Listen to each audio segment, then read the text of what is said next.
La réglementation sociale européenne pour les chauffeurs de poids lourds est un ensemble de règles établies par l'Union européenne pour garantir la sécurité routière, protéger les droits des travailleurs et harmoniser les conditions de travail dans le secteur du transport routier.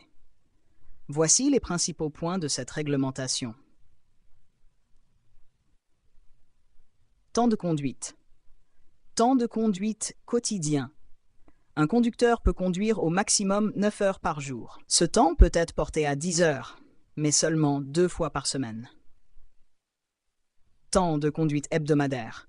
Le temps de conduite ne doit pas dépasser 56 heures par semaine. Temps de conduite sur 2 semaines consécutives. Le conducteur ne doit pas dépasser 90 heures de conduite sur 2 semaines consécutives.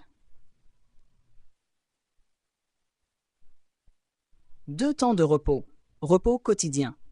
Un conducteur doit prendre un repos quotidien de 11 heures consécutives. Ce repos peut être réduit à 9 heures consécutives, mais seulement 3 fois entre 2 périodes de repos hebdomadaires. Repos fractionné. Le repos quotidien peut être divisé en 2 périodes.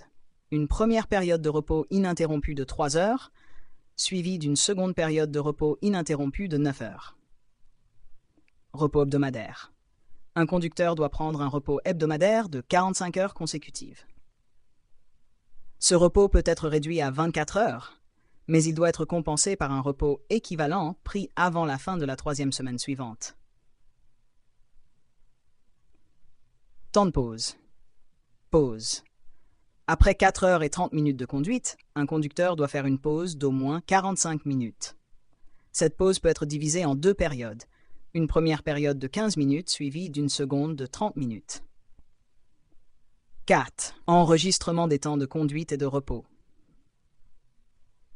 Les conducteurs de poids lourds doivent utiliser un tachygraphe, un appareil qui enregistre les temps de conduite, de pause et de repos.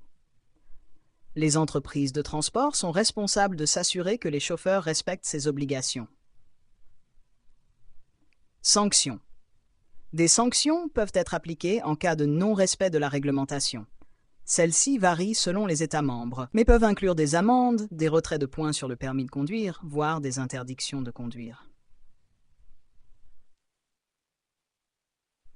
6. Exceptions et particularités. Certaines exceptions peuvent s'appliquer, notamment en cas de force majeure ou pour certaines catégories de transport spécifiques, mais elles doivent rester exceptionnelles et justifiées. 7. Directive européenne. Cette réglementation est encadrée principalement par le règlement CME 5561/2006, qui établit les normes pour les temps de conduite, de pause et de repos pour les chauffeurs de poids lourds dans l'UE. Ces règles visent à protéger les chauffeurs, prévenir la fatigue au volant et assurer la sécurité sur les routes européennes.